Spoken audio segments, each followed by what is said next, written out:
Welcome to কনসেপসিয়া Politika. ভারতীয় যে বিচার ব্যবস্থা, সেই বিচার ব্যবস্থার শীর্ষে অবস্থান করছে ভারতের সুপ্রিম কোর্ট। এই জন্য সুপ্রিম কোর্টকে বলা হয় the apex court of India. ভারতের যে বিচার ব্যবস্থা, সেই বিচার ব্যবস্থা হচ্ছে অখণ্ড বিচার ব্যবস্থা। অর্থাৎ যুক্তরাষ্ট্রে সাধারণত, বিশেষ করে আমেরিকা যুক্তরাষ্ট্রে আমরা যদি দেখি, সেখানের বিচার ব্যবস্থা কিন্তু হচ্ছে দ্বৈত বিচার ব্যবস্থা, অর্থাৎ ডুয়েল জুডিশিয়ারি সিস্টেম সেখানে কিন্তু আছে। কিন্তু ভারতবর্ষের ক্ষেত্রে জুডিশিয়ারি সিস্টেমটা হচ্ছে ইউনিটারি জুডিশিয়ারি সিস্টেম। কেন ভারতের বিচার ব্যবস্থাকে অখণ্ড বিচার ব্যবস্থা বলা হয়? না, ভারতের বিচার ব্যবস্থাকে অখণ্ড বিচার ব্যবস্থা এই কারণে বলা হয় যে ভারতের সর্বোচ্চ আছে, অর্থাৎ সর্বোচ্চ স্থানে অবস্থান করছে সুপ্রিম কোর্ট, এবং সুপ্রিম কোর্টের নিচে হাইকোর্ট, হাইকোর্টের নিচে district court, session court, municipal court, এরকম করে করে একদম ন্যায় পঞ্চায়েত যদি পর্যন্ত যদি আমরা আসি, তাহলে দেখব সবই কিন্তু সুপ্রিম কোর্টের নিয়ন্ত্রণাধীনে বা তত্ত্বাবধানে আছে। এবং এই এক কোর্ট থেকে এক কোর্টে, অর্থাৎ লোয়ার কোর্ট থেকে আপার কোর্ট, আপার কোর্ট থেকে এগেন আপার কোর্ট, রাজ্যের ক্ষেত্রে সর্বোচ্চ কোর্টগুলো হচ্ছে হাইকোর্ট, এবং হাইকোর্ট থেকেও কিন্তু সুপ্রিম কোর্টে আপিল করা যায়। যেটা আমেরিকা যুক্তরাষ্ট্রের ক্ষেত্রে কিন্তু হাইকোর্টগুলোই হচ্ছে, রাজ্যের হাইকোর্টগুলো হচ্ছে সর্বোচ্চ আপিল আদালত। সেখানে যে সুপ্রিম কোর্ট আছে, সেই সুপ্রিম কোর্ট হচ্ছে ফেডারেল কোর্ট, এবং এই ফেডারেল কোর্ট হিসাবে সুপ্রিম কোর্ট যুক্তরাষ্ট্রীয় সম্পর্কিত বিষয়গুলোই শুধু মীমাংসা করে বা বিচার করে। অর্থাৎ কেন্দ্র রাজ্যের সাথে বিরোধ, এক রাজ্যের সাথে অন্য রাজ্যের বিরোধ, একাধিক রাজ্যের সাথে কেন্দ্র সরকারের বিরোধ, এই ধরনের বিরোধগুলো। কিন্তু ভারতবর্ষের ক্ষেত্রে হাইকোর্টের রায়ও যদি কারোর পছন্দ না হয়, তাহলেও কিন্তু কি না, সুপ্রিম কোর্টে আবার আপিল করা যায়। এই জন্য ভারতের বিচার ব্যবস্থা হচ্ছে অখণ্ড বিচার ব্যবস্থা। তো ভারতের এই বিচার ব্যবস্থা সম্পর্কে, সুপ্রিম কোর্ট সম্পর্কে সংবিধানের পার্ট 5-এ উল্লেখ করা আছে, পঞ্চম অংশে। পার্ট 5টা হচ্ছে অ্যাকচুয়ালি দ্য ইউনিয়ন বলে সংবিধানে উল্লেখ করা আছে, অর্থাৎ ইউনিয়ন সম্পর্কিত, কেন্দ্র সম্পর্কিত সব বিষয়গুলো এখানে আছে। যেমন পার্লামেন্ট, প্রধানমন্ত্রী, রাষ্ট্রপতি, তারপরে supreme court, attorney general, solicitor general, এদের সম্পর্কে সমস্ত বিষয়গুলোই কিন্তু এই পার্ট 5-এ। অর্থাৎ পার্ট 5 যেখানে শুরু হচ্ছে 52 থেকে 151 নম্বর ধারা পর্যন্ত, সেখানে সুপ্রিম কোর্টের বিষয় উল্লেখ আছে পার্ট 5-এর 124 থেকে 147 ধারা পর্যন্ত। অর্থাৎ পার্ট 5 124 থেকে 147 নম্বর ধারা সুপ্রিম কোর্ট বিষয়ে উল্লেখ করা হয়েছে। সুপ্রিম কোর্টের বিচারপতিরা কিভাবে নিযুক্ত হবেন, কিভাবে অপসারিত হবেন, তাদের যোগ্যতা কি থাকবে, সুপ্রিম কোর্টের কার্যাবলী কী হবে, সমস্ত কিছু উল্লেখ করা হয়েছে এই 124 থেকে 147 নম্বর ধারায় পরিষ্কারভাবে। তাহলে প্রথমে আমরা সেই 124-এর 1 নম্বর ধারায় সুপ্রিম কোর্টের গঠন সম্পর্কে বলা হলো। অর্থাৎ সুপ্রিম কোর্ট কীভাবে গঠিত হবে। সুপ্রিম কোর্ট কীভাবে গঠিত হবে না, 124-এর 1 নম্বর ধারায় বলা হচ্ছে যে সুপ্রিম কোর্ট গঠিত হবে একজন প্রধান বিচারপতি, এবং পার্লামেন্ট যতদিন না আইন প্রণয়ন করে দিচ্ছে যে বিচারপতির সংখ্যা কত হবে, ততদিন পর্যন্ত অন্যান্য 7 জন বিচারপতিকে নিয়ে, অর্থাৎ মূল সংবিধান আমরা যদি ধরি, তাহলে মূল সংবিধানে সুপ্রিম কোর্টের বিচারপতির সংখ্যা হচ্ছে প্রধান বিচারপতিকে নিয়ে 8 জন। এরপর কি হয়েছে, যেহেতু এখানে বলেই দেওয়া হলো 124-এর 1 ধারাতে যে পার্লামেন্ট আইন প্রণয়ন করবে, এবং আইন প্রণয়ন করে বিচারপতির সংখ্যা বৃদ্ধি করবে, অর্থাৎ ঠিক করবে কত হবে। এই জন্য এরপর বিভিন্ন সময় আইন প্রণয়ন হয়েছে পার্লামেন্টে, এবং আইন প্রণয়ন করে ধাপে ধাপে বিচারপতির সংখ্যা বেড়েছে সুপ্রিম কোর্টে। 2015 সালে বিচারপতির সংখ্যা করা হয় 31 জন, অর্থাৎ 30 জন অন্যান্য বিচারপতি এবং একজন প্রধান বিচারপতি। এইভাবে বিচারপতির সংখ্যা দাঁড়ায় 31 জন। এবং 2019 সালে আবার পার্লামেন্টে আইন প্রণয়ন করা হয়, আইন প্রণয়ন করে বিচারপতির সংখ্যা বাড়ানো হয়, এবং এখানে বিচারপতির সংখ্যা করা হয় 34 জন, অর্থাৎ 33 জন বিচারপতি, অন্যান্য বিচারপতি এবং একজন প্রধান বিচারপতি, মোট 34 জন বিচারপতি থাকবেন সুপ্রিম কোর্টে, এটাই 2019 সালে ঠিক করা হয়। 124-এর 2 নম্বর ধারায় বিচারপতি কিভাবে নিযুক্ত হবেন অর্থাৎ বিচারপতি নিয়োগ সম্পর্কে বলে দেওয়া হয়েছে। 124-এর 2 নম্বর ধারায় বলা হলো যে বিচারপতি নিযুক্ত হবেন রাষ্ট্রপতি কর্তৃক, কিন্তু তিনি প্রধান বিচারপতির সাথে পরামর্শ করেই তবেই নিয়োগ করবেন। অর্থাৎ ধরে নেওয়া হচ্ছে যে তাহলে রাষ্ট্রপতি যখন বিচারপতিকে নিয়োগ করছেন সুপ্রিম কোর্টের অন্যান্য বিচারপতিদের, তখন বাধ্যতামূলকভাবে তাকে প্রধান বিচারপতির সাথে পরামর্শ করতে হচ্ছে। তবে এই যে পরামর্শ দান, এই পরামর্শটা বাধ্যতামূলক কি না এই সম্পর্কে কিন্তু স্পষ্ট করে কিছু বলা হয়নি। অর্থাৎ রাষ্ট্রপতি তো পরামর্শ করছেন প্রধান বিচারপতির সঙ্গে, কিন্তু প্রধান বিচারপতির যে মতামত দিচ্ছেন, যে পরামর্শ দিচ্ছেন, সেটা রাষ্ট্রপতি মানতে বাধ্য কিনা এ সম্পর্কে কিন্তু অস্পষ্টতা থেকেই গিয়েছিল। এই জন্য 1999 সালে এর উপর একটা রেফারেন্স মামলা হয়। সেই রেফারেন্স মামলায় এটা পরিষ্কার করে দেওয়া হয় যে এই যে পরামর্শ, এই কথাটা এবং বাধ্যতামূলক মতদান, এটা কিন্তু সমার্থক সুপ্রিম কোর্ট বলে এই 1999 সালের রেফারেন্স মামলার রায়। তো সুতরাং কি হলো না, প্রধানমন্ত্রীর পরামর্শ গ্রহণ করতে রাষ্ট্রপতি বাধ্য, এটা কিন্তু বলে দেওয়া হলো এই রেফারেন্স মামলায়।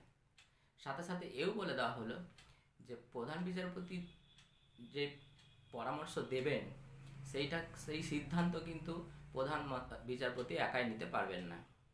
অর্থাৎ কারা নেবেন? তাহলে যখন সুপ্রিম কোর্টের কোনো বিচারপতিকে নিয়োগ করা হবে, তখন সুপ্রিম কোর্টের 4 জন প্রবীণতম বিচারকের সঙ্গে তিনি পরামর্শ করবেন, তারপর সিদ্ধান্ত নেবেন। এবং হাইকোর্টের বিচারপতি নিয়োগের সময় সুপ্রিম কোর্টের 2 জন প্রবীণতম বিচারপতির সঙ্গে পরামর্শ করে তবেই তিনি এই সিদ্ধান্ত নেবেন। সুতরাং এই যে একটা সিস্টেম, অর্থাৎ আর কিন্তু এককভাবে পরামর্শ দিতে পারছেন না প্রধান বিচারপতি, তাকে কি করতে হচ্ছে না, তাকে অন্যান্য বিচারপতিদের সহমতের ভিত্তিতে পরামর্শ দিতে হচ্ছে।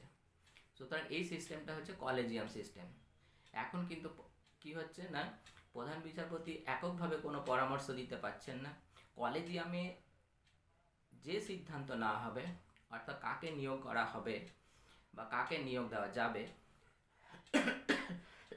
এইটা কলেজিয়ামে যেভাবে সংখ্যাগরিষ্ঠ সদস্যের সমর্থনে ঠিক হবে, তাকেই কিন্তু সুপারিশ করবেন রাষ্ট্রপতির কাছে এবং রাষ্ট্রপতি তাকেই নিয়োগ করবেন। অর্থাৎ কলেজিয়াম সিস্টেমটাকে গুরুত্ব দেওয়া হলো 1999 সালের রেফারেন্স মামলায়। এবং এখানে এও বলে দেওয়া হলো যে এই যে কলেজিয়াম সিস্টেম, এই কলেজিয়াম সিস্টেমে সবার মত, যারা থাকবেন কলেজিয়ামে সদস্যরা, তাদের লিখিত সিদ্ধান্ত নেওয়া হবে এবং সংখ্যাগরিষ্ঠ সদস্যের সমর্থনে কিন্তু সিদ্ধান্ত নেওয়া হবে। এবং এও বলা হলো যে কলেজিয়ামের যদি 2 জন সদস্য কোনো নিয়োগের ব্যাপারে দ্বিমত প্রকাশ করেন, তাহলেও কিন্তু কি প্রধান বিচারপতি কিন্তু সেই নিয়োগের ব্যাপারে আর এগোবেন না। সুতরাং এখানে কলেজিয়াম সিস্টেম মানে প্রধান বিচারপতির যে ভূমিকা, সেখানে কলেজিয়াম সিস্টেমটাকে প্রধান বিচারপতির ভূমিকা থেকে কলেজিয়ামটাকে বেশি গুরুত্ব দেওয়া হলো এই রেফারেন্স মামলায়। তাহলে 2014 সাল পর্যন্ত এই সিস্টেমটা চলে আসছিল, এই কলেজিয়াম সিস্টেমটা। 2014 সালে পার্লামেন্টে একটা সংবিধান সংশোধনী আইন নিয়ে আসা হয় এবং সেখানে বলা হয় যে কলেজিয়াম সিস্টেমের ভিত্তিতে আর বিচারপতি নিযুক্ত হবেন না। এইবার বিচারপতি নিযুক্ত হবেন কার মাধ্যমে না, বিচারপতি নিযুক্ত হবেন ন্যাশনাল জুডিশিয়াল অ্যাপয়েন্টমেন্ট কমিশন দ্বারা। অর্থাৎ একটা কমিশন গঠন করা হবে, যে কমিশনটার নাম হচ্ছে ন্যাশনাল জুডিশিয়াল কমিশন। এই কমিশনের ভিত্তিতে এবার বিচারপতিদের নিয়োগ করা হবে। অর্থাৎ এই কমিশন পরামর্শ দেবেন, দিয়ে পরামর্শের ভিত্তিতে রাষ্ট্রপতি নিয়োগ করবেন। তাহলে এই যে ন্যাশনাল জুডিশিয়াল অ্যাপয়েন্টমেন্ট কমিশন, এই কমিশনটা কিভাবে গঠিত হবে না, এই কমিশনের যিনি প্রধান বিচারপতি সুপ্রিম কোর্টের, তিনি পদাধিকার বলে এর সভাপতি হবেন এবং সুপ্রিম কোর্টের দুজন প্রবীণতম বিচারপতি এবং কেন্দ্রীয় আইনমন্ত্রী পদাধিকার বলে এর সদস্য হবেন। এছাড়াও ভারতের প্রধান বিচারপতি, ভারতের প্রধানমন্ত্রী এবং বিরোধী দলের নেতাকে নিয়ে একটা কমিটি গঠন করা হবে। এবং যদি সংসদে বিরোধী দল না থাকে তাহলে সংসদে একক বৃহত্তম বিরোধী দলের নেতা এই কমিটিতে থাকবেন এবং তারা দুজনের নাম সুপারিশ করবেন, দুজনকে মনোনীত করবেন। তারা অবশ্যই খ্যাতনামা ব্যক্তি হবেন। তাহলে দুজনের নাম সুপারিশ করবেন এবং এই দুজনের মধ্যে একজন অবশ্যই এসসি, এসটি, ওবিসি বা সংখ্যালঘু সম্প্রদায় বা মহিলাদের মধ্য থেকে আসবেন। তাহলে এরা দুজনকে মনোনীত করছেন এই কমিটি। তাহলে এই যে কমিটি, এই কমিটি গঠিত হবে 3 বছরের জন্য। 3 বছরের পর কিন্তু আবার নতুন কমিটি গঠন করা হবে এবং এই 3 বছর পর যারা এই কমিটিতে থাকছেন তারা কিন্তু আর পুনরায় মনোনীত হতে পারবেন না। তাহলে 2014 সালে এসে এই কলেজিয়াম সিস্টেমটার পরিবর্তন করা হলো এবং বলা হলো যে ন্যাশনাল জুডিশিয়াল অ্যাপয়েন্টমেন্ট কমিশন দ্বারা কি করা হবে না বিচারপতিদেরকে বিচারপতি নিয়োগের সুপারিশ করা হবে, অর্থাৎ সহজ কথায় বিচারপতি নিয়োগ করা হবে। কিন্তু এই যে এইটা ছিল 99তম সংবিধান সংশোধনী। এই 99তম সংবিধান যে সংশোধনী আইন, সে আইনের বিরুদ্ধেও একটা মামলা হয়। এই মামলাটা রেকর্ড হয় যে এই মামলাটি নথিভুক্ত হয় supreme court records on advocates association versus union of India নামে। এই যে মামলা হলো, এই মামলার রায় বেরোয় 2015 সালের 16ই অক্টোবর। 2016 সালের 15ই অক্টোবর সুপ্রিম কোর্ট যে রায় দেন, সে রায়ে বলা হলো যে এই যে ন্যাশনাল জুডিশিয়াল অ্যাপয়েন্টমেন্ট সিস্টেম সম্পর্কে,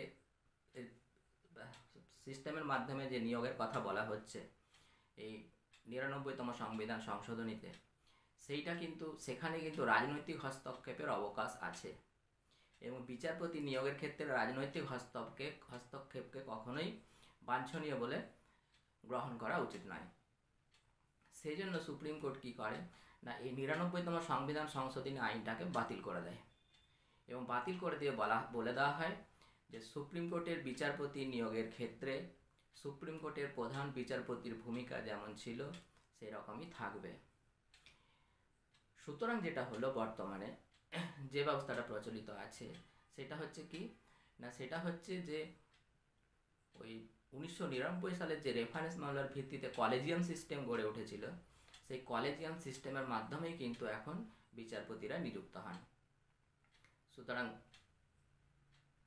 লাস্ট যদি আমরা বলি যে বর্তমানে সুপ্রিম কোর্টের বিচারপতিরা কিভাবে নিযুক্ত হন, তখন আমাদের বলতেই হবে যে 1999 সালের যে কলেজিয়াম সিস্টেম, সেই কলেজিয়াম সিস্টেমের মাধ্যমে আমাদের বিচারপতিরা এখন নিযুক্ত হন। অর্থাৎ কলেজিয়াম কী হয়, একটা পরামর্শ বা মন্ত্রণালয় বলতে গেলে, যেখানে সুপ্রিম কোর্টের প্রবীণতম বিচারপতিরা থাকেন এবং অবশ্যই সুপ্রিম কোর্টের প্রধান বিচারপতির নেতৃত্বে তাদের সবার সিদ্ধান্ত যখন সহমতে পৌঁছায়, যখন সকলে একটা সহমতের ভিত্তিতে একটা সিদ্ধান্ত নেন, তখন তার নাম সুপারিশ করা হয় এবং রাষ্ট্রপতি তাকে নিযুক্ত করেন। 124-3 ধারায় বিচারপতিদের যোগ্যতা কী হবে সে সম্পর্কে বলা হয়েছে। অর্থাৎ সুপ্রিম কোর্টের একজন বিচারপতি হতে গেলে তাকে কোন কোন যোগ্যতার অধিকারিত হয়। যদি কেউ সুপ্রিম কোর্টের বিচারপতি হতে চান তাহলে তাকে কি হতে হবে, অবশ্যই একজন ভারতীয় নাগরিক হতে হবে, এটা মাস্ট। ভারতীয় নাগরিক ছাড়া অন্য কেউ কিন্তু সুপ্রিম কোর্টের বিচারপতি হতে পারেন না। যে কোনো রাজনৈতিক ক্ষেত্রে ভারতের, সেখানে ভারতীয় নাগরিক হওয়াটা বাঞ্ছনীয়। দ্বিতীয়ত কি না, কোনো হাইকোর্টে একটানা 5 বছর ধরে বিচারক হিসাবে তাকে কার্য সম্পাদন করতে হবে, অর্থাৎ জাজ হিসাবে। অথবা কি না, কোনো হাইকোর্টে বা একাধিক হাইকোর্টও হতে পারে, একটানা 10 বছর তাকে আইনজীবী হিসাবে আইনজীবী বলতে অ্যাডভোকেট হিসাবে তাকে কিন্তু কার্য সম্পাদন করে থাকতে হবে। অথবা কি না, রাষ্ট্রপতির মতে তিনি একজন বিশেষ আইনজ্ঞ হবেন, অর্থাৎ ডিস্টিংগুইশড জুরিস্ট যেটা ইংরেজিতে বলা হচ্ছে, অর্থাৎ বিশেষ একজন আইনজ্ঞ তিনি হবেন। রাষ্ট্রপতি যদি এটা মনে করেন তাহলেও সুপ্রিম কোর্টের বিচারপতি হওয়ার তিনি যোগ্যতা অর্জন করবেন। তবে ভারতীয় নাগরিক অবশ্যই হতে হবে। এগুলি হচ্ছে যোগ্যতাবলী। এই যোগ্যতা যদি কারো থাকে তাহলে যে কোনো ভারতীয় নাগরিক সুপ্রিম কোর্টের বিচারক হওয়ার যোগ্য। কথা বলে রাখি যে সুপ্রিম কোর্টের যে বিচারপতি নিযুক্ত হন সেখানে দুটি কিন্তু প্রথা মেনে চলা হয়। কীরকম না, সুপ্রিম কোর্টের মধ্যে যিনি প্রবীণতম বিচারপতি থাকবেন তিনি সুপ্রিম কোর্টের প্রধান বিচারপতি হবেন, এবং সুপ্রিম কোর্টের বিচারপতিদের মধ্যে একজন সংখ্যালঘু সম্প্রদায়ভুক্ত হবেন, অর্থাৎ তিনি সংখ্যালঘু সম্প্রদায়ের একজন নাগরিক হবেন। এই দুটি প্রথা মেনে চলা হয় সুপ্রিম কোর্টের বিচারপতি নিয়োগের ক্ষেত্রে। অর্থাৎ এই যে যোগ্যতাবলীগুলি বললাম, এক্ষেত্রে কি না, এক্ষেত্রে প্রধান বিচারপতি যখন নির্বাচিত হবেন তখন অবশ্যই কাকে নিয়োগ করা হবে না, সুপ্রিম কোর্টের যিনি প্রবীণতম বিচারপতি অর্থাৎ সবচেয়ে বয়োজ্যেষ্ঠ, আর বিচারপতিদের মধ্য থেকে একজন সংখ্যালঘু সম্প্রদায়ভুক্ত থাকবেন। 124-এর 4 নম্বর ধারায় বিচারপতিদের অপসারণ সম্পর্কে বলা হয়েছে, অর্থাৎ কি কি কারণে বিচারপতিরা অপসারিত হতে পারেন। এমনিতে একজন বিচারপতি, সুপ্রিম কোর্টের বিচারপতি 65 বছর পর্যন্ত কার্য সম্পাদন করতে পারেন এবং হাইকোর্টের বিচারপতিরা 62 বছর বয়স পর্যন্ত। কিন্তু তার আগে দুটি কারণে সুপ্রিম কোর্টের বা হাইকোর্টের বিচারপতিরা কিন্তু অপসারিত হতে পারেন। কি কি দুটি কারণ সংবিধানে উল্লেখ করা হয়েছে? একটা হচ্ছে অসৎ আচরণ বা মিসবিহেভিয়ার, এবং দ্বিতীয়টা হচ্ছে কি অসামর্থ্যতা অর্থাৎ ইনক্যাপাসিটি। এই দুটো কারণে সুপ্রিম কোর্টের কোনো বিচারপতিকে বা হাইকোর্টের কোনো বিচারপতিকে অপসারিত করা যায়। যে পদ্ধতি অবলম্বন করা হয় সেটা হচ্ছে ইমপিচমেন্ট পদ্ধতি বা মহা অভিযোগ পদ্ধতি বলা হয়। এই ইমপিচমেন্ট পদ্ধতির মাধ্যমে অপসারিত করা যায়। মনে রাখতে হবে যে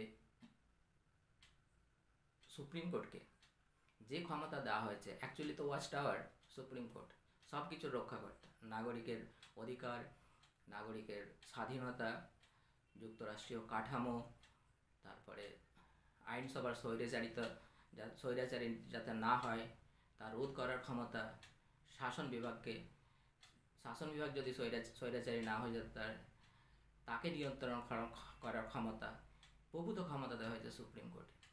এই জন্য কী হয়েছে না, বিশেষ এই দিকটার উপর বেশি গুরুত্ব দেওয়া হয়েছে যে সুপ্রিম কোর্টের একজন বিচারক অবশ্যই সৎ হবেন, এবং যদি তিনি সৎ হন তাহলেই কিন্তু কি না, এই যে মহান ভারতবর্ষ, এই যে ভারতবর্ষের যুক্তরাষ্ট্রীয় কাঠামো এবং ভারতকে কেন্দ্র করে এই মানুষের এত আশা আকাঙ্ক্ষা, ভালোবাসা, মানুষের একসাথে ঐক্য এবং সম্প্রীতির সাথে বেঁচে থাকা একটা মহান আদর্শ, সে সব কিছুই রক্ষিত হবে। আরেকটা হচ্ছে অসামর্থ্য মানে যদি মনে হয় যে সেই বিচারক, কোনো একজন বিচারক তার কাজ ঠিকঠাক সম্পন্ন করতে পারছেন না, অর্থাৎ একজন বিচারক হিসাবে যে দায়িত্ব পালন করা উচিত সেই দায়িত্ব তিনি ঠিকঠাক পালন করতে পারছেন না, তখনই মনে হবে যে তিনি এই কাজের অসমর্থ, অর্থাৎ তার মধ্যে ইনক্যাপাসিটি আছে কাজ করার। তখন কি হবে না, তার বিরুদ্ধে এই ইমপিচমেন্টের প্রস্তাব আসে। ইমপিচমেন্টের প্রস্তাব রাষ্ট্রপতি অবশ্যই অপসারণ করার ক্ষমতা রাষ্ট্রপতি, যেহেতু নিয়োগ করেন তিনি সর্বশেষ, তাহলে অপসারণও করবেন তিনিও। কিন্তু কখন অপসারণ করতে পারবেন না, ইমপিচমেন্টের যে প্রস্তাবটা, সেই প্রস্তাবটা দুটো কক্ষেই, পার্লামেন্টের রাজ্যসভা এবং লোকসভা, যে কোনো কক্ষেই প্রস্তাবটা আসতে পারে, এবং দুটো কক্ষেই কী হতে হবে না, দুটো কক্ষেই সংখ্যাগরিষ্ঠের সমর্থনে এবং উপস্থিত এবং ভোট দিয়েছেন এইরকম 2/3 সমর্থনে যদি এই প্রস্তাবটা পাশ হয়, অর্থাৎ পদত্যাগের প্রস্তাবটি অর্থাৎ ইমপিচমেন্টের প্রস্তাবটি যদি পাশ হয়, তখন কিন্তু রাষ্ট্রপতি ওই বিচারপতিকে নির্দিষ্ট, যার বিরুদ্ধে এই অভিযোগ বা মহা অভিযোগ পদ্ধতি পাস হয়েছে, তাকে কিন্তু অপসারিত করবেন। সুতরাং আমরা যেটা দেখছি, সুতরাং রাষ্ট্রপতিকে যে অপসারণ, সে অপসারণ পদ্ধতিটা কিন্তু খুব সহজ নয়। অর্থাৎ কেউ কোনো সরকার ক্ষমতায় থাকলো, তাদের ইচ্ছা মতো মনে হলো যে না, সরকার আমাদের মতো, এই বিচারপতি যে রায় দিচ্ছেন তা আমাদের বিরুদ্ধে যাচ্ছে, তাহলে কিন্তু, বা বিরোধীরা যদি অভিযোগ করেন যে তাদের বিরুদ্ধে যাচ্ছে, তাহলে কিন্তু সহজেই বিচারপতিকে অপসারণ করা যায় না। বিচারপতিকে অপসারণ করতে গেলে, একজন বিচারপতি যদি অপসারণ করতে হয়, তাহলে কিন্তু এরকম একটা পদ্ধতি অবলম্বন করতে হয়। তবে একটাই সুখবর, এবং ভারতীয় গণতন্ত্রের পক্ষে এটা সুখবর বা শুভ লক্ষণ যে আজ পর্যন্ত কোনো ভারতীয় বিচারপতির বিরুদ্ধে ইমপিচমেন্টের প্রস্তাব পাস হয়নি। সুতরাং সংবিধান যারা প্রণেতা, সেই সংবিধান প্রণেতারা যে স্বপ্ন নিয়ে বিচার বিভাগকে গড়ে তুলতে চেয়েছিলেন এবং বিচারকদের যেরকম ভূমিকায় দেখতে চেয়েছিলেন, এখনও পর্যন্ত আমরা বলতে পারি যে বিচারকরা কিন্তু সেই ভূমিকাতেই আছেন, এবং সেই ভূমিকাতেই তারা কিন্তু অবশ্যই সক্রিয় আছেন। এবার আসি 129 নম্বর ধারায়। 129 নম্বর ধারায় সুপ্রিম কোর্টকে কোর্ট অফ রেকর্ড অর্থাৎ অভিলেখ আদালত হিসাবে বর্ণনা করা হয়েছে। অর্থাৎ অভিলেখ আদালতের হিসাবে ক্ষমতা প্রয়োগের এবং অভিলেখ আদালতের মর্যাদা প্রদান করা হয়েছে সুপ্রিম কোর্টকে। অর্থাৎ এই 129 নম্বর ধারাটি গুরুত্বপূর্ণ, উল্লেখযোগ্য একটা, কেননা এই ধারা অনুযায়ী কি না, এই যে সুপ্রিম কোর্ট, যেহেতু আগে বললাম যে মানুষের আশা ভরসার স্থল, সেই সুপ্রিম কোর্টকে নিয়ে যদি কেউ বিরূপ মন্তব্য করে, বা কোনো সংগঠন বা কোনো প্রতিষ্ঠান, তারা যদি কোনো বিরূপ মন্তব্য করেন, যার যখন পছন্দ হবে না সেই হয়তো বিরূপ মন্তব্য করবে, সেক্ষেত্রে, বা এমন কোনো কার্য সম্পাদন করেন যা আদালত অবমাননার শামিল, অর্থাৎ আদালতের সম্মানহানি হয়, সেক্ষেত্রে কিন্তু সুপ্রিম কোর্ট কি না, সেই অবমাননাকারীকে, অর্থাৎ যিনি আদালত অবমাননা করছেন, সেই আদালত অবমাননাকারীকে কিন্তু শাস্তি দিতে পারেন। এটা একটা বিশেষ ক্ষমতা। দ্বিতীয়ত, অভিলেখ আদালত হিসাবে সুপ্রিম কোর্টের আরেকটি ক্ষমতা রয়েছে, যেটা হচ্ছে কি না, সুপ্রিম কোর্ট তার নিজের ক্ষমতার এখতিয়ার কিন্তু বাড়িয়ে নিতে পারে। অর্থাৎ তার ক্ষমতার এখতিয়ার যদি বাড়ানোর প্রয়োজন হয়, তাহলে এই 129 নম্বর ধারায় সুপ্রিম কোর্টকে ক্ষমতা দেওয়া হয়েছে, তার ক্ষমতার এখতিয়ার কিন্তু সে বৃদ্ধি করতে পারে। আর অভিলেখ আদালত হিসাবে আরেকটা গুরুত্বপূর্ণ কাজ হচ্ছে সুপ্রিম কোর্টের বা যে কোনো আদালতেরই, যে বিচার কার্যের যাবতীয় নথি, অর্থাৎ সমস্ত কার্য বিবরণী যা হলো তা ঠিকঠাকভাবে নথিভুক্ত করে রাখা কোনো সরকারি দপ্তরে। কেননা এই যে রায় বা সমস্ত কার্য বিবরণী আদালতের, বিশেষ করে এখানে সুপ্রিম কোর্ট আলোচনা করছে, সুপ্রিম কোর্টটাই বারবার আসবে, সুপ্রিম কোর্টের, তো সেই সুপ্রিম কোর্টের সমস্ত কার্য বিবরণী যেগুলো সরকারি দপ্তরে নথিভুক্ত করা আছে, সেইগুলো কিন্তু পরবর্তী ক্ষেত্রে আইনের নজির হিসাবে কাজ করবে। এই জন্য এগুলোকে সবসময় ভালোভাবে সরকারি দপ্তরে সংরক্ষণ করে রাখা, এটা সুপ্রিম কোর্টের এই একটা কাজ, ক্ষমতার এখতিয়ার বা এলাকা সম্পর্কে। সুপ্রিম কোর্টের যে ক্ষমতার এখতিয়ার, সেই এখতিয়ারকে হচ্ছে সুপ্রিম কোর্টের এলাকা বলা হয়। তাহলে অর্থাৎ জুরিসডিকশন। তাহলে এই জুরিসডিকশনের মধ্যে সুপ্রিম কোর্টের কী কী জুরিসডিকশন আছে, ক্ষমতার এলাকা কী কী আছে? প্রধানত 4টি এলাকা সুপ্রিম কোর্টের এই ক্ষমতার এলাকা বা জুরিসডিকশন। এই জুরিসডিকশনগুলো কী কী না, প্রথমত হচ্ছে মূল এলাকা, দ্বিতীয়ত হচ্ছে আপিল এলাকা, তৃতীয়ত হচ্ছে পরামর্শদান এলাকা, এবং চতুর্থত হচ্ছে কি না, নির্দেশ, আদেশ বা লেখ জারি করার এলাকা। তাহলে সংবিধানের 131 নম্বর ধারায় এই মূল এলাকার কথা বলা হয়েছে। অর্থাৎ মূল এলাকাভুক্ত বিষয়গুলো কি কি। সুপ্রিম কোর্টের যে মূল এলাকাভুক্ত বিষয় সেই বিষয়গুলি পরিষ্কার উল্লেখ করে দেওয়া হয়েছে 131 নম্বর ধারায়। তাহলে 131 নম্বর ধারায় মূল এলাকাগুলো কি কি আছে না, 131 নম্বর ধারায় মূল এলাকাগুলো আছে কেন্দ্রীয় সরকারের সঙ্গে এক বা একাধিক রাজ্য সরকারের বিরোধ, কেন্দ্রীয় সরকার এবং এক বা একাধিক রাজ্য সরকারের সঙ্গে অন্যান্য কয়েকটি বা একটি রাজ্য সরকারের বিরোধ, দুই বা ততোধিক রাজ্য সরকারের মধ্যে বিরোধ। 131 নম্বর ধারায় এই তিনটি কথা উল্লেখ করা হয়েছে। এবার এরপরেও কতগুলো আরও বিরোধ আছে যে বিরোধগুলো সুপ্রিম কোর্টের মূল এলাকার মধ্যেই হয়, অর্থাৎ বিচার সেই বিরোধগুলোর বিচার সুপ্রিম কোর্টের মূল এলাকার মধ্যেই হয়। যেমন মৌলিক অধিকার বলবৎ করার জন্য 32 নম্বর ধারা অনুসারে সুপ্রিম কোর্ট মূল এলাকাতে রিট বা লেক জারি করতে পারে। রাষ্ট্রপতি ও উপরাষ্ট্রপতি নির্বাচন সংক্রান্ত কোনো বিরোধ দেখা দিলে সেই বিরোধের মীমাংসাও কিন্তু সুপ্রিম কোর্টের মূল এলাকাতেই হয়। তৃতীয়ত, জনস্বার্থ মামলা সুপ্রিম কোর্টের মূল এলাকায় পড়ে। কেন জনস্বার্থ মামলার ক্ষেত্রে কি হয়, জনস্বার্থ মামলার ক্ষেত্রে যিনি জনস্বার্থ করছেন অর্থাৎ কোনো একজন ব্যক্তি যিনি মামলাটি করছেন অবশ্যই জনস্বার্থ সম্পর্কিত হতে হবে।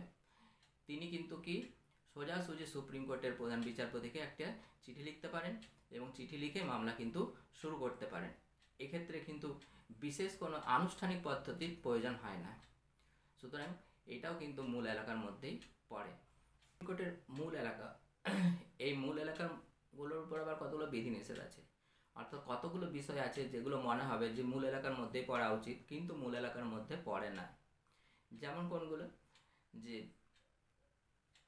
সংবিধান চালু হওয়ার আগে যেসব সন্ধি, চুক্তি, অঙ্গীকারপত্র, সনদ প্রভৃতি সম্পাদিত হয়েছিল এবং সংবিধান চালু হওয়ার পরেও যেগুলো চালু আছে সেই সম্পর্কে যদি কোনো বিরোধ উপস্থিত হয় বা বিরোধ উত্থাপিত হয় তাহলে কিন্তু কি তার মীমাংসা অর্থাৎ সেই বিরোধের মীমাংসা কিন্তু সুপ্রিম কোর্টের মূল এলাকার মধ্যে হয় না। দ্বিতীয়ত কি না, দ্বিতীয়ত হচ্ছে যে যদি কোনো মামলায় বৈধ অধিকারের প্রশ্ন জড়িত না থাকে তাহলে কিন্তু সেই বিরোধের মীমাংসা কিন্তু সুপ্রিম কোর্টের মূল এলাকার মধ্যে হয় না। অর্থাৎ কোনো মামলার সাথে বৈধ অধিকারের প্রশ্ন যদি জড়িত না থাকে সেই বিরোধের মীমাংসাও কিন্তু সুপ্রিম কোর্টের মূল এলাকার মধ্যে হয় না। এই বৈধ অধিকারের প্রশ্ন বলতে কি বোঝায় না, বৈধ অধিকারের প্রশ্ন বলতে বোঝায় যে যা আইন দ্বারা স্বীকৃত এবং রাষ্ট্র কর্তৃক বলবৎযোগ্য। অর্থাৎ যা আইন দ্বারা স্বীকৃত নয় বা রাষ্ট্র কর্তৃক বলবৎযোগ্য নয় তা বৈধ অধিকারের প্রশ্নের মধ্যে পড়েই না। সুতরাং এই বিষয়টাও কিন্তু সুপ্রিম কোর্টের মূল এলাকার মধ্যে আসে না। আর তৃতীয়ত হচ্ছে কি না, তৃতীয়ত হচ্ছে কোনো অঙ্গরাজ্যের অধিবাসীদের সঙ্গে অন্য একটি রাজ্যের অধিবাসীদের মধ্যে যদি কোনো বিরোধ হয় বা কোনো একটা অধিবাসীর সঙ্গে বা অধিবাসীদের সাথে অন্য একটি রাজ্যের বিরোধ হয় তাহলেও কিন্তু সেই মামলাটা কিন্তু সুপ্রিম কোর্টের মূল এলাকার বিচার্য বিষয় হবে না। তাহলে এই তিনটি ক্ষেত্রে আমরা দেখলাম যে এই তিনটি ক্ষেত্রে ব্যতিক্রম আছে যেগুলো মনে হয় যে মূল এলাকার মধ্যেই বিষয়টি নথিভুক্ত হওয়া উচিত বা বিচার হওয়া উচিত, কিন্তু এগুলো কিন্তু মূল এলাকার বিচার্য বিষয় নয় সুপ্রিম কোর্টের। সংবিধানের 132 থেকে 136 নম্বর ধারায় আপিল এলাকার কথা বলা হয়েছে। এখানে কি কি আপিল করা যেতে পারে না, প্রথমেই হচ্ছে সংবিধানের ব্যাখ্যা সংক্রান্ত আপিল, দ্বিতীয়ত হচ্ছে দেওয়ানি আপিল, তৃতীয়ত হচ্ছে ফৌজদারি আপিল এবং চতুর্থত হচ্ছে বিশেষ অনুমতি সূত্রে আপিল। তাহলে এই 4 ধরনের আপিল করা যায়। আপিল সাধারণত হাইকোর্ট থেকে সুপ্রিম কোর্টে করা যায়। এই 4 ধরনের, এইগুলো এবার আমরা এক এক করে আলোচনা করি। তাহলে প্রথম হচ্ছে কি না, সংবিধানের ব্যাখ্যা সংক্রান্ত আপিল।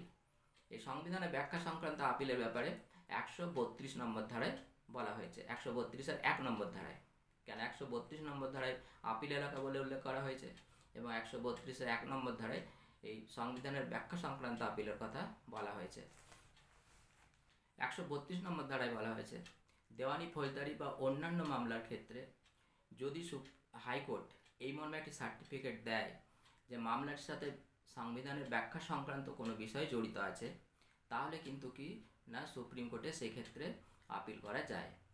অর্থাৎ একথা মনে রাখতে হবে যে সংবিধান ব্যাখ্যা করার ক্ষেত্রে বা ব্যাখ্যা করার প্রশ্নে সুপ্রিম কোর্টই শেষ কথা বলার অধিকারী, অর্থাৎ সর্বোচ্চ ক্ষমতা রয়েছে সুপ্রিম কোর্টের।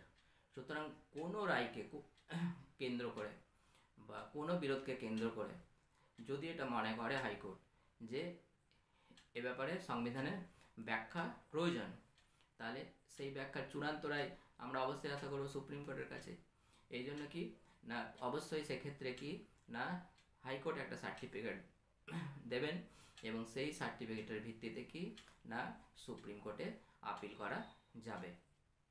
133 নম্বর ধারা অনুসারে দেওয়ানি মামলার ক্ষেত্রে হাইকোর্ট থেকে সুপ্রিম কোর্টে আপিল করা যায় যদি হাইকোর্ট একটি প্রমাণপত্র বা সার্টিফিকেট দেয় যে বা সুপ্রিম কোর্টের নিকট আপিলযোগ্য, তখন কিন্তু সুপ্রিম কোর্টে আপিল করা যাবে। তবে অবশ্যই হাইকোর্টকে একটা সার্টিফিকেট দিতে হবে। এই কোন কোন ক্ষেত্রে তাহলে আপিল করা যেতে পারে দেওয়ানি মামলার ক্ষেত্রে? না, দেওয়ানি মামলার ক্ষেত্রে আপিল করা যেতে পারে যদি মামলাটি সকলের পক্ষে গুরুত্বপূর্ণ কোনো বড় রকমের আইনগত প্রশ্নের সঙ্গে জড়িত,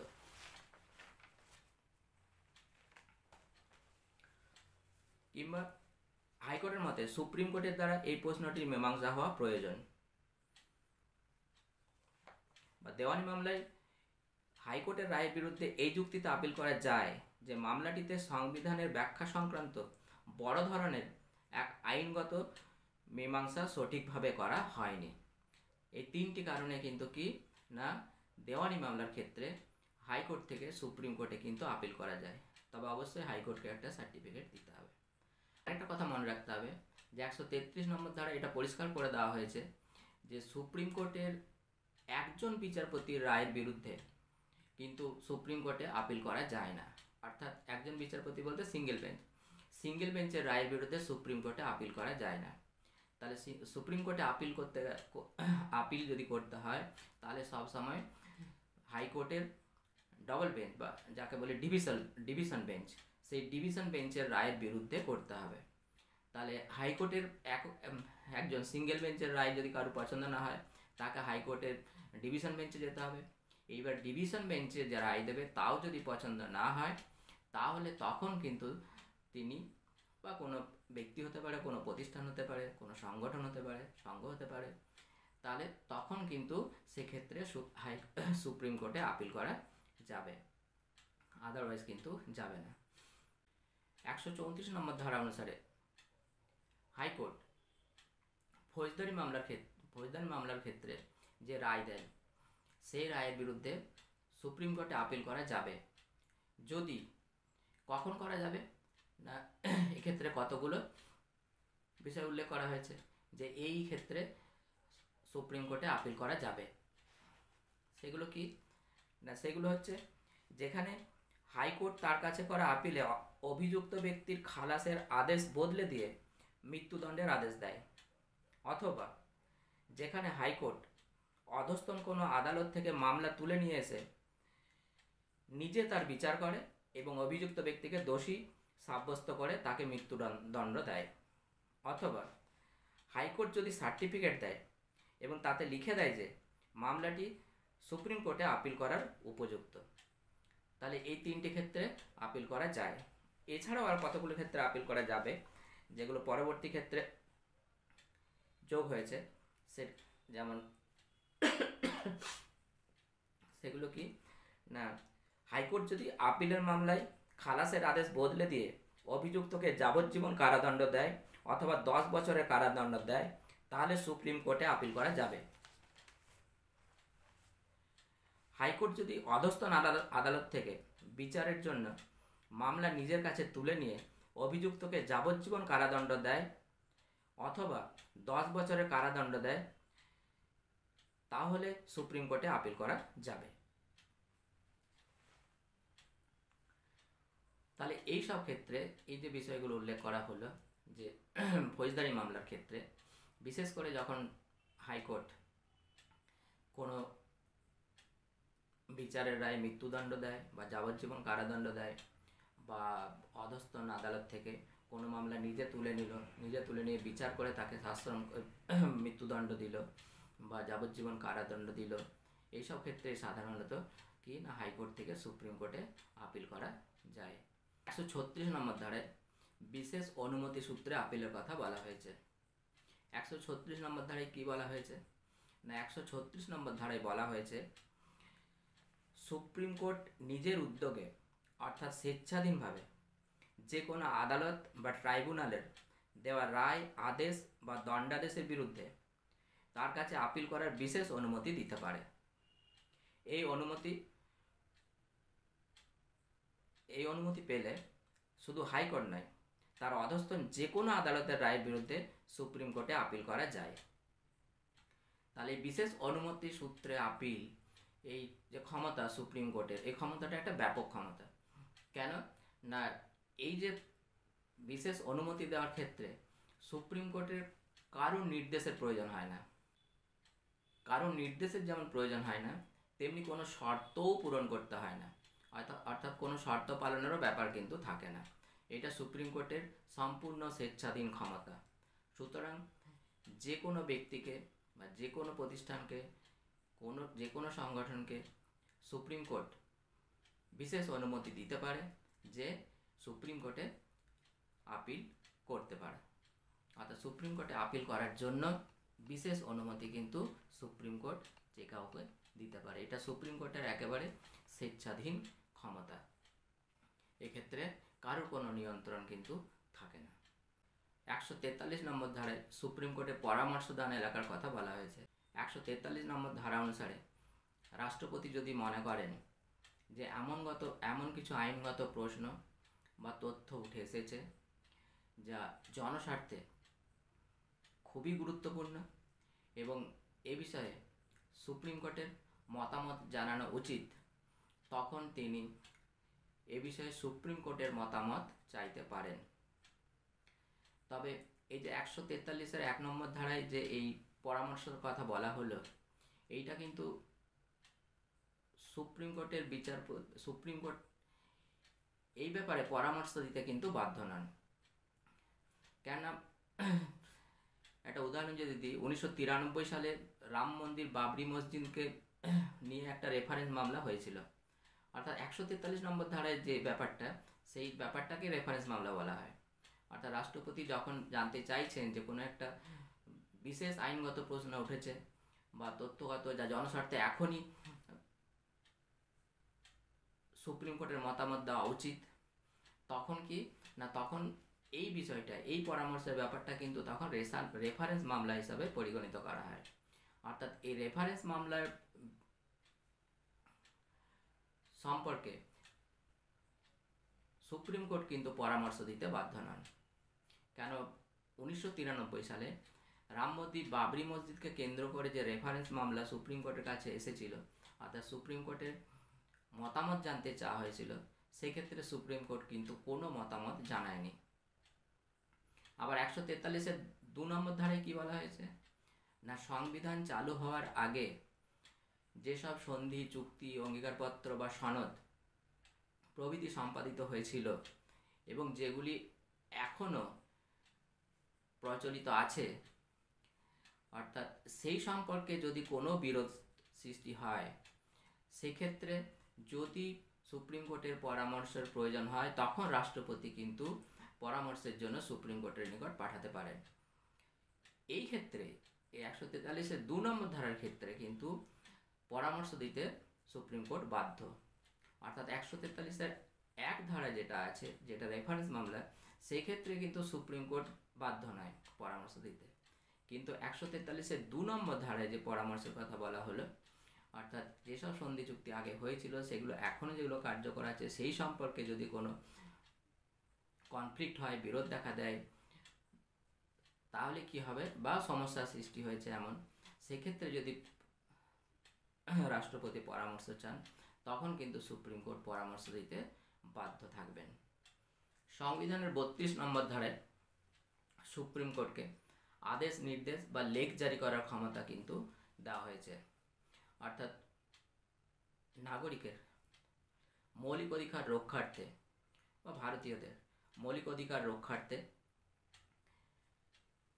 সুপ্রিম কোর্ট কি করে না, সুপ্রিম কোর্ট 5 ধরনের রিট জারি করতে পারেন। এটা সংবিধানে দেওয়া হয়েছে, সংবিধানের 32 নম্বর ধারায়। এই 5 ধরনের রিট কী কী না, বন্দি প্রত্যক্ষীকরণ, প্রতিষেধ, পরমাদেশ আর অধিকার পৃচ্ছা এবং উৎপ্রেষণ, অর্থাৎ হেভিয়াস কর্পাস, প্রহিবিশন, ম্যান্ডামাস আর কোয়ারেন্টো এবং সার্সিরারি, এই 5 ধরনের রিট জারি করতে পারেন। অর্থাৎ যদি কোনো ব্যক্তি, শুধু ব্যক্তি নয়, এক্ষেত্রে আবার বলছি যে শুধু ব্যক্তি নয়, ব্যক্তি, প্রতিষ্ঠান, সংঘ, সংগঠন যেই বা হোক না কেন, যদি মনে করেন যে তাদের মৌলিক অধিকার অর্থাৎ সংবিধানে প্রদত্ত, আমাদের সংবিধানের 3য় অংশে যে মৌলিক অধিকারগুলি দেওয়া হয়েছে, সেই মৌলিক অধিকারগুলি কোনোভাবে ক্ষুণ্ণ হচ্ছে, তাতে সরকারের বা আইন বিভাগের আইনি ব্যবস্থার দ্বারাই হোক বা সরকারের কোনো আদেশ বা নির্দেশের কারণেই হোক, ঠিক আছে, কোনোভাবে যদি লঙ্ঘিত হচ্ছে, তাহলে কি না সুপ্রিম কোর্টে সরাসরি কিন্তু তিনি আপিল করতে পারেন বা সুপ্রিম কোর্টে মামলা রুজু করতে পারেন। শুধু সুপ্রিম কোর্টে না, এক্ষেত্রে 226 নম্বর দ্বারা হাইকোর্টগুলোকেও ক্ষমতা দেওয়া হয়েছে এবং হাইকোর্টগুলিও নাগরিকের মৌলিক অধিকার রক্ষার্থে এই 5 ধরনের কিন্তু রিট জারি করতে পারেন। অর্থাৎ মৌলিক অধিকার রক্ষার্থে আদালত সবসময় সতর্ক এবং আদালতকে ব্যাপক ক্ষমতা দেওয়া হয়েছে। অর্থাৎ মানুষের অধিকার রক্ষার শেষ আশ্রয়স্থল হলো আদালত, জুডিশিয়ারি। সেই জন্য জুডিশিয়ারিকে এই 5 ধরনের রিট বা লেখ জারি করার ক্ষমতা দেওয়া হয়েছে, যার সাহায্যে আদালত, সুপ্রিম কোর্ট, হাইকোর্ট প্রমুখ কী হয় না নাগরিকের এই অধিকারগুলি কিন্তু রক্ষা করে চলেছেন। এই যে এলাকাগুলো, ক্ষমতার এলাকাগুলো নিয়ে বিশ্লেষণ করলাম। এছাড়াও সুপ্রিম কোর্টের আরও কতগুলো বিশেষ ক্ষমতা আছে বা কার্য সম্পাদন করতে হয় সুপ্রিম কোর্টকে। যেমন সেগুলো কি কি না, সেগুলো হলো 137 নম্বর ধারা অনুসারে রায় বা আদেশের পুনর্মূল্যায়নের ক্ষমতা সুপ্রিম কোর্টের আছে। 141 নম্বর ধারায় আইন সৃষ্টি করার ক্ষমতা দেওয়া হয়েছে সুপ্রিম কোর্টকে। 142 নম্বর ধারায় পূর্ণ ন্যায় বিচার দেওয়ার ক্ষমতা দেওয়া হয়েছে সুপ্রিম কোর্টকে। আর কি না, এছাড়াও সংবিধানের ব্যাখ্যা সংক্রান্ত কাজ তো সুপ্রিম কোর্টের আছে, এক গুরুত্বপূর্ণ কাজ, এবং তত্ত্বাবধানমূলক কাজ, এটাও কিন্তু সুপ্রিম কোর্টকে করতে হয়। এগুলো সংক্ষেপে এক এক করে আলোচনা করি। 137 নম্বর ধারা অনুসারে সুপ্রিম কোর্ট তার দেওয়া যে রায়, সেই রায়ের কিন্তু পুনর্মূল্যায়ন করতে পারে, অর্থাৎ রিভিউ করতে পারেন। তবে অবশ্যই যিনি চাইছেন যে রায় বেরিয়েছে, যার বিরুদ্ধে বেরিয়েছে বা যার সম্পর্কে রায়টা বেরিয়েছে, তিনি যদি চান তাহলে রিভিউ সুপ্রিম কোর্টের, তাহলে তাকে কি করতে হবে না একটা অ্যাপ্লিকেশন করতে হয় সুপ্রিম কোর্টে, ঠিক আছে, যে রায়টা রিভিউ করা হোক। তবে এমনি তো রিভিউ করা হবে না, রিভিউ তখনই করা হবে যদি সুপ্রিম কোর্ট মনে করে যে এই যে রায় দেওয়া হয়েছে কোনো মামলার পরিপ্রেক্ষিতে, সেই মামলায় নতুন কোনো সাক্ষ্য জোগাড় হয়েছে বা কোনো সাক্ষ্যের হদিশ পাওয়া গেছে। আর দ্বিতীয়ত কি না, দ্বিতীয়ত যদি মনে হয় যে রায় দেওয়া হয়েছে সেই রায়ে কিছু ত্রুটি থেকে গেছে, অর্থাৎ ত্রুটি বিচ্যুতি থেকে গেছে রায়ের মধ্যে, রায়টি ত্রুটিপূর্ণ, তাহলে করা যেতে পারে। এছাড়াও এই দুটি কারণ ছাড়াও যদি অন্য কোনো কারণ থাকে যেটা সুপ্রিম কোর্টের মনে হয় যে অবশ্যই রায়টার পুনর্মূল্যায়ন করা উচিত, রিভিউ করা উচিত, সেক্ষেত্রে কিন্তু সুপ্রিম কোর্ট রায় পুনর্মূল্যায়ন করতে পারেন। তবে এই কথা মনে রাখতে হবে যে রায় বেরোনোর 30 দিনের মধ্যেই কিন্তু এই রিভিউর জন্য অ্যাপ্লিকেশন করতে হবে। 30 দিনের মধ্যে যদি অ্যাপ্লিকেশন না করা হয় তাহলে কিন্তু আর এর পরবর্তী ক্ষেত্রে আর কিন্তু সেই রায়ের বিরুদ্ধে আর রিভিউ করা যাবে না, অর্থাৎ সুপ্রিম কোর্ট পুনর্মূল্যায়ন করবে না, অর্থাৎ অ্যাপ্লিকেশন করতে পারবেন না। যার বিরুদ্ধে বা যার সম্পর্কে রায়টি বেরিয়েছেন তিনি আর কিন্তু কোনো অ্যাপ্লিকেশন করতে পারবেন না রিভিউ সম্পর্কে, কেন সুপ্রিম কোর্ট আর সেই অ্যাপ্লিকেশন গ্রহণ করবে না, অর্থাৎ সেই মামলার রায়ের আর কিন্তু পুনর্মূল্যায়ন হবে না। সুতরাং 30 দিনের মধ্যেই কিন্তু কী করতে হবে না অবশ্যই অ্যাপ্লিকেশন করতে হবে। 141 নম্বর ধারায় সুপ্রিম কোর্টকে এক ব্যাপক ক্ষমতা দেওয়া হয়েছে, অর্থাৎ সুপ্রিম কোর্টের যে রায়, সে রায়কে আইনের সাথে তুলনা করা হয়েছে। এখানে পরিষ্কার বলাই হয়েছে আইন, ল কথাটা উল্লেখ করা হয়েছে। অর্থাৎ আমরা জানি আইনের উৎস হিসাবে প্রধান হচ্ছে ভারতের সংবিধান, আর দ্বিতীয়ত হচ্ছে আইনসভা প্রণীত যে আইন, সেই আইন, আর সুপ্রিম কোর্ট বা 141 নম্বর ধারায় পরিষ্কার বলা হলো, the law declared by the supreme court shall be binding on all courts and authorities within India. সুতরাং এখানে পরিষ্কার বলে দেওয়া হয়েছে যে সুপ্রিম কোর্ট যে রায় দিচ্ছেন, অর্থাৎ এই রায় হচ্ছে আইনের সমান। এখানে ভার্ডিক্ট কথাটা ব্যবহার করা হয়নি, আইন ল কথাটা বলা হয়েছে। এবং এর সাথে এটাও বলে দেওয়া হলো যে সুপ্রিম কোর্ট যে আইন ডিক্লেয়ার করছেন, অর্থাৎ যে আইনের ঘোষণা করছেন, ঠিক আছে, ল ডিক্লেয়ার করছেন, সেটা কি হলো, সেটা সমস্ত কোর্ট এবং সমস্ত অথরিটি এটা কিন্তু মানতে বাধ্য। তাহলে সুপ্রিম কোর্টকে এক ব্যাপক ক্ষমতা দেওয়া হলো, অর্থাৎ সুপ্রিম কোর্ট যে আইনের একটা অন্যতম উৎস, ঠিক আছে, সংবিধানের এই 140 নম্বর ধারায় কিন্তু সেটা পরিষ্কার করে সংবিধান প্রণেতারা যারা ছিলেন তারা কিন্তু ব্যবস্থা করে দিয়ে গেছেন যে আমাদের একদিকে আছে সংবিধান, একদিকে আছে আইনসভা, আর একদিকে আছে সুপ্রিম কোর্ট। তাহলে আইনের এই তিনটি প্রধান উৎস, আইনের যে প্রধান উৎস সুপ্রিম কোর্টও এই 141 নম্বর ধারায় কিন্তু এটা পরিষ্কার বলে দেওয়া হলো যে the law declared by the supreme court, অর্থাৎ রায় বলা হয়নি, ভার্ডিক্টের কথা বলা হয়নি, বলা হয়েছে ল, আইন, যেটা সুপ্রিম কোর্ট ঘোষণা করে। তাহলে এই আইনটা কী হবে, অর্থাৎ সুপ্রিম কোর্ট যে ভার্ডিক্ট দেয় সেটাই আইন, এবং সেই আইনটি সবাই মানতে বাধ্য, অর্থাৎ সমস্ত কোর্ট, অধস্তন যত আদালতগুলো আছে সবাই, এবং সমস্ত অথরিটির কথা বলা হয়েছে, অর্থাৎ সমস্ত অথরিটি বা কর্তৃত্ব, যারা প্রশাসনিক কর্তৃত্ব বা অন্যান্য কর্তৃত্বে আছেন তারাও কিন্তু সবাই এটা মেনে চলতে বাধ্য। এই 141 নম্বর ধারার জন্য ব্যাপক ক্ষমতা দেওয়া হলো। এবং সুপ্রিম কোর্ট একটা মামলাতে এটা পরিষ্কার আবার বলেছিলেন যে এটা ছিল 1991 সালের দিল্লি ট্রান্সপোর্ট কর্পোরেশন বনাম ভিটিসি মজদুর কংগ্রেস মামলা। তো সুপ্রিম কোর্ট এটা পরিষ্কার আরও বলেন যে the law declared by supreme court is the law of the land, অর্থাৎ সুপ্রিম কোর্ট যে ল ডিক্লেয়ার করছে সেটা ল অফ দ্য ল্যান্ড বলতে সারা ভারতের আইন, অর্থাৎ ভারতের এই আইন সকলে মানতে, সকলকে মান্যতা দিতে, সকলে এটার মান্যতা দিতে কিন্তু বাধ্য। 142 নম্বর ধারায় সুপ্রিম কোর্টকে আরেকটি ব্যাপক ক্ষমতা দেওয়া হয়েছে, অর্থাৎ এই ক্ষমতাটা কি না পূর্ণ ন্যায় বিচার দেওয়ার ক্ষমতা। এবং এই পূর্ণ ন্যায় বিচার দেওয়ার ক্ষমতার কথা যেখানে বলা হলো, সেখানে বলা হলো এমন একটা ক্ষমতা সুপ্রিম কোর্টকে দেওয়া হলো যে বলা হলো যে পূর্ণ ন্যায় বিচার দেওয়ার স্বার্থে, অর্থাৎ পূর্ণ ন্যায় বিচার দেওয়ার জন্য সুপ্রিম কোর্ট যে কোনো আইন বা যে কোনো ডিগ্রি, যে কোনো আদেশ বা যে কোনো ডিগ্রি জারি করতে পারেন। সো এই যে 142 ধারা, এই 142 ধারা বলে সুপ্রিম কোর্ট যে ক্ষমতা, সেই ক্ষমতাটাকে যদি বিশ্লেষণ করি আমরা, তাহলে দেখব যে ন্যায় বিচারের স্বার্থে, অর্থাৎ ন্যায় বিচারের স্বার্থে সুপ্রিম কোর্ট যে কোনো আদেশ বা যে কোনো ডিগ্রি জারি করতে পারেন, এই কথাটা বলা হলো। তাহলে এই ধারা বলে, 142 ধারা বলে সুপ্রিম কোর্ট কী করতে পারেন না প্রচলিত যে আইন, সেই আইনকেও কিন্তু অতিক্রম করে যেতে পারেন, অর্থাৎ সেই আইনকেও মেনে চলার বাধ্যবাধকতা কিন্তু সুপ্রিম কোর্টের থাকছে না। যদি সুপ্রিম কোর্ট মনে করেন যে ন্যায় বিচারের স্বার্থে কোনো আদেশ জারি করার প্রয়োজন, তাহলে কিন্তু সুপ্রিম কোর্ট সেই আদেশ জারি করতে পারেন, ডিক্রি জারি করতে পারেন। সুতরাং সেক্ষেত্রে যদি প্রচলিত আইনের সাথে কোনো কনফ্লিক্ট হয়, সেক্ষেত্রে কিন্তু প্রচলিত আইনকেও অতিক্রম করে যেতে পারে সুপ্রিম কোর্টের এই আদেশ, অর্থাৎ 142 নম্বর ধারায় এই কথাটাই কিন্তু বলা হচ্ছে। নেক্সট একটা গুরুত্বপূর্ণ কাজ, সেটা হচ্ছে সংবিধানের ব্যাখ্যা সংক্রান্ত কাজ। আমাদের সরকারের 3টে প্রধান বিভাগ, একটা হচ্ছে শাসন বিভাগ, একটা হচ্ছে আইন বিভাগ, এবং একটি হচ্ছে বিচার বিভাগ।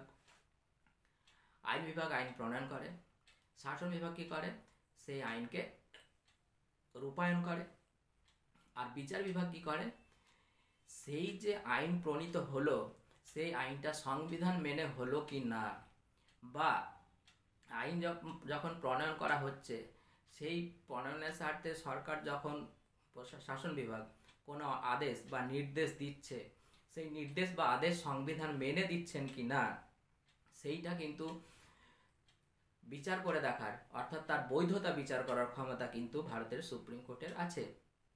অর্থাৎ এক্ষেত্রে এই ক্ষমতাটা হচ্ছে একটা ব্যাপক ক্ষমতা। কেন একধারে কি হয়েছে না, একাধারে এই ক্ষমতা বলে সুপ্রিম কোর্টের যে এই ক্ষমতা, সংবিধানের ব্যাখ্যা সংক্রান্ত যে ক্ষমতা, অর্থাৎ যে কোনো বিষয়ে আইনসভা প্রণীত আইন বা শাসন বিভাগ প্রণীত আদেশ বা নির্দেশ, এর যে সাংবিধানিক ব্যাখ্যা বা সাংবিধানিক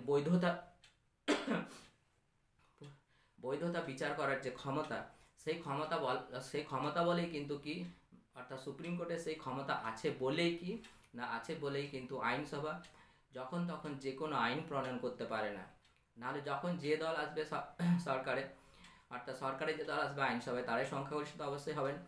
তাহলে তখন নিজেদের দলীয় স্বার্থকে চরিতার্থ করার জন্য কিন্তু কি হবে না, এমন কোন আইন তৈরি করবে যাতে সরকার স্বৈরাচারী হওয়ার সম্ভাবনা থাকবে এবং অধিকাংশ অন্যান্য মানুষের, বিরোধী দলের কিন্তু স্বাধীনতা সেখানে হরণ করার একটা বিশাল সুযোগ থাকবে।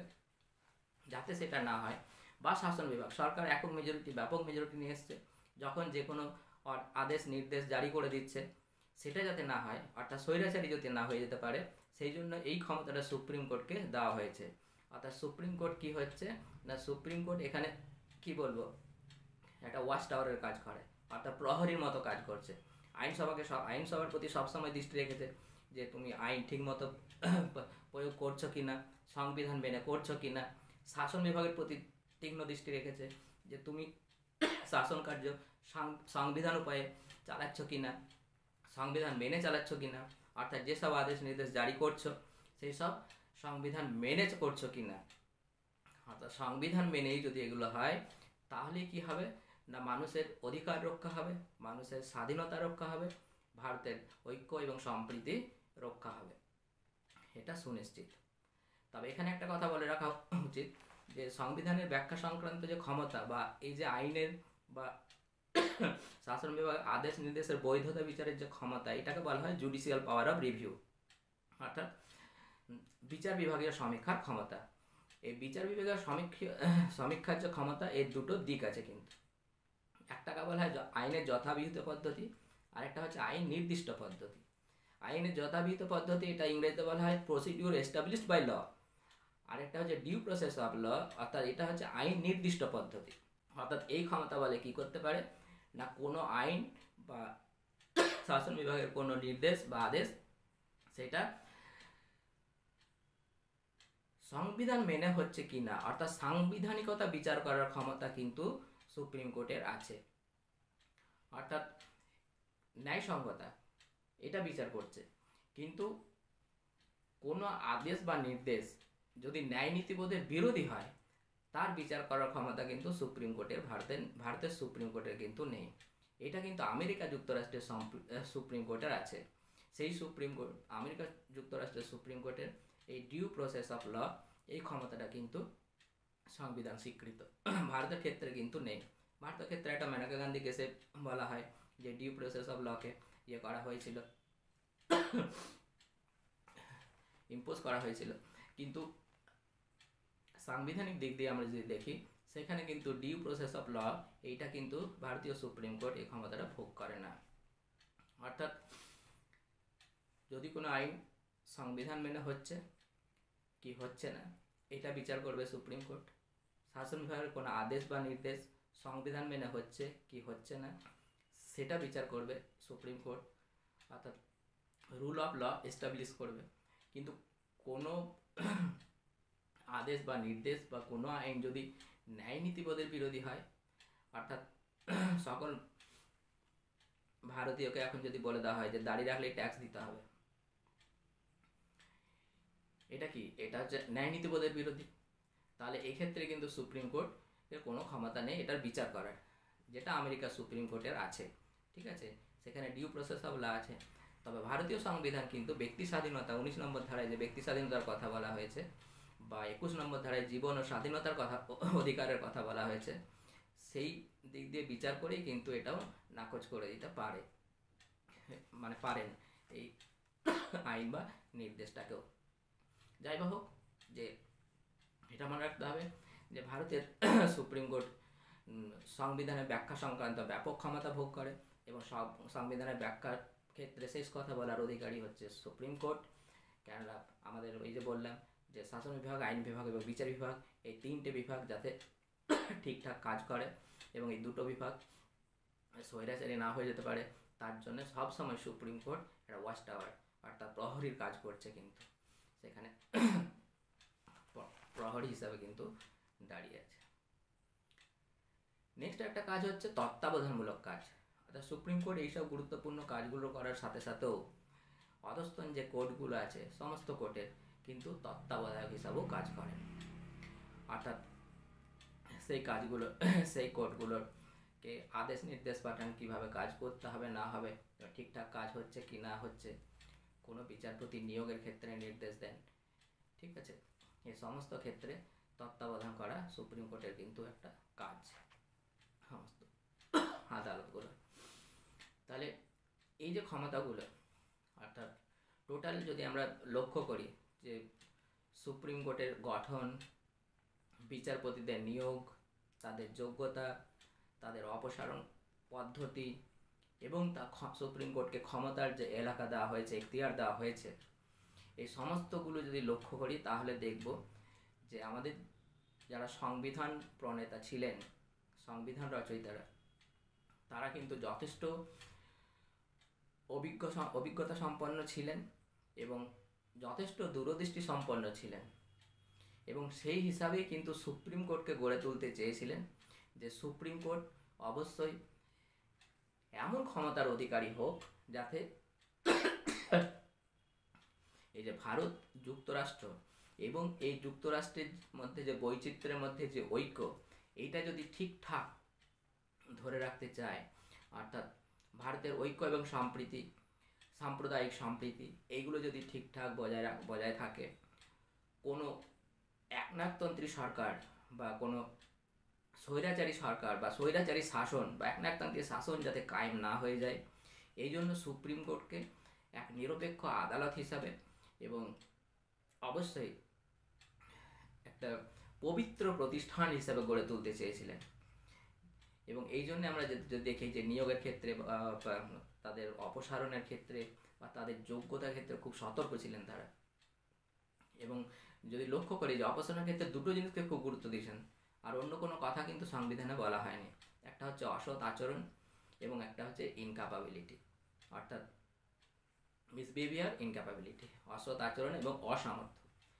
এই বিচারকরা যে সৎ হবেন, নিরপেক্ষ হবেন, এটাই আমরা কামনা করি এবং অবশ্যই আমাদের বিচারপতিরা সেইভাবেই কিন্তু তাদের নজির সৃষ্টি করেছেন বিভিন্ন রায় দিয়ে। অনেক সময় অনেক ক্ষেত্রেই কিন্তু সরকারের স্বৈরাচারী মনোভাবকে কিন্তু কি না আটকে দিয়েছেন, সরকারকে স্বৈরাচারী হতে দেননি। কিন্তু অনেক আইন, জনস্বার্থ বিরোধী অনেক আইনকে কিন্তু কি করেছেন না আটকে দিয়েছেন, সেই জনস্বার্থ বিরোধী আইনগুলো কিন্তু প্রণীত হতে দেননি, অসাংবিধানিক বলে অবৈধ ঘোষণা করে দিয়েছেন।